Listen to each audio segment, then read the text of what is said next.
Salut les gars, j'espère que vous allez bien. Le Barça est donc de retour à la règle de 1 pour 1. Mais qu'est-ce que c'est cette règle de 1 pour 1? Je vous explique. S'il vous plaît, mettez un like, partagez la vidéo, mettez un like, abonnez-vous, un commentaire en fin de vidéo, ça me donne la force de continuer. En fait, cette règle de 1 pour 1, c'était une règle mise en place par la Liga pour pouvoir respecter certains financial fair play financiers en Liga, de telle sorte que la limite salariale fixée par la Liga ne doit pas être dépassée par le salaire cumulé de tous les joueurs et les dépenses du club en un an.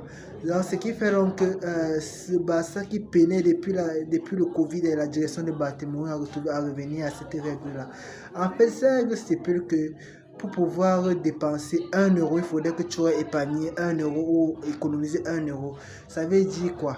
Je vous prends l'exemple. Si le Barça vend un joueur qui vaut 10 millions d'euros et ce joueur qui prenait 5 millions d'euros par an, ça veut dire que ce joueur va revenir au Barcelone à 15 millions d'euros par an. Nous sommes d'accord. Maintenant, si le Barça vend ce joueur, le Barça donne plus 15 millions d'euros. Maintenant, comment réutiliser ces 15 millions d'euros là? Ça ne veut pas dire que le Barça également va aller sur le marché des transferts acheter un joueur à 10 millions d'euros et avec un salaire de 5 millions d'euros par an. Non, c'est pas ça.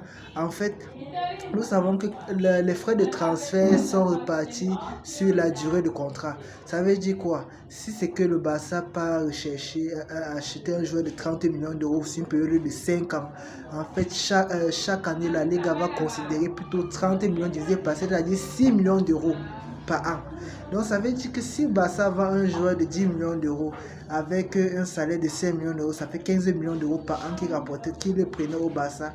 Le Barça, par exemple, voudrait aller chercher un joueur qui prendra 8 millions de salaire par an. Nous allons faire 15 millions moins 8, ça fait 7 millions. Donc ici, c'est que Barça donc signe un joueur pour une période de 5 ans qui touche donc 8 millions d'euros par an. Le Barça pourra donc plutôt aller chercher un joueur de 35 millions d'euros. De telle sorte que la Liga va prendre 35 millions d'euros divisé par 5 qui font 7 millions d'euros, à réduire 7 millions d'euros chaque année, plus c'est 8 millions d'euros de salaire, ce qui fait 15 millions d'euros. Donc, est-ce que vous vous rendez compte vraiment de l'écart et de l'importance de c'est que de 1 pour 1 là. Donc ce n'est pas du genre tu dépenses 15 millions d'euros, ça veut dire que tu ne peux qu'aller chercher un joueur qui aura cette valeur là. En fait, il faudra trouver repartir sur une période de son contrat qu'il a signé. On pourra donc retrouver le montant qu'il prend au Barça chaque année ainsi que son salaire. C'est en fait cette somme là qui est donc considérée. Donc cette règle pourra aider.